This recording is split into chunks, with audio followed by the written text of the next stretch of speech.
Aujourd'hui, on va faire quelque chose que je mange à tous mes petits déjeuners, du skyr. Et oui, depuis que je ne mange plus de viande, donc depuis le début de l'année, eh bien, j'ai remplacé mon yaourt nature par du skyr parce que tout simplement, il y a plus de protéines à l'intérieur. Vous allez voir, 2 ingrédients super faciles. Il vous faut déjà soit un skyr que vous achetez en supermarché, un yaourt 100 grammes, soit des ferments skyr. Je vous mets les références sous la vidéo. Vous ajoutez ensuite 1 litre de lait écrémé. Donc écrémé, c'est celui qui contient le moins de gras. En général, c'est des pots qui sont verts dans les supermarchés.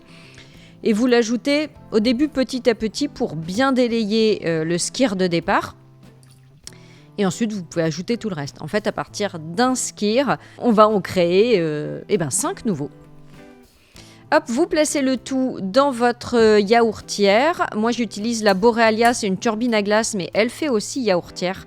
Je vous mets les références sous la vidéo. Il y a des promos de dingue. En ce moment, je vous les explique à la fin de la vidéo. Il y a jusqu'à 230 € de cadeaux. Alors, moi, je l'ai lancé 8 heures, mais j'ai eu pas mal de gens qui m'ont dit qu'ils trouvaient que c'était pas assez. Donc, n'hésitez pas à faire 10 voire 11 heures selon votre yaourtière, pardon. Vous laissez toute la nuit, de toute façon, c'est le plus simple. Et ensuite, vous allez verser le tout dans un filtre à fromage. Pareil, je vous mets les références sous la vidéo. Et vous allez laisser égoutter. Alors, moi, j'aime bien quand le skyr est bien ferme. Donc, je laisse égoutter toute la nuit.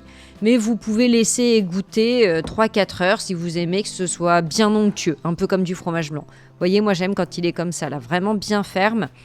Donc pour ça, il faut compter toute la nuit. Après, forcément, si vous égouttez moins, vous aurez aussi plus de quantité. Moi, en égouttant toute la nuit, ça me permet de faire à peu près 4 pots de yaourt. Donc si vous égouttez moins, vous en ferez 5-6. Et les petits pots de yaourt, moi j'aime bien ceux-là parce qu'on peut mettre la date dessus sur le couvercle, donc hyper pratique, sachant que le skyr se conserve environ 15 jours.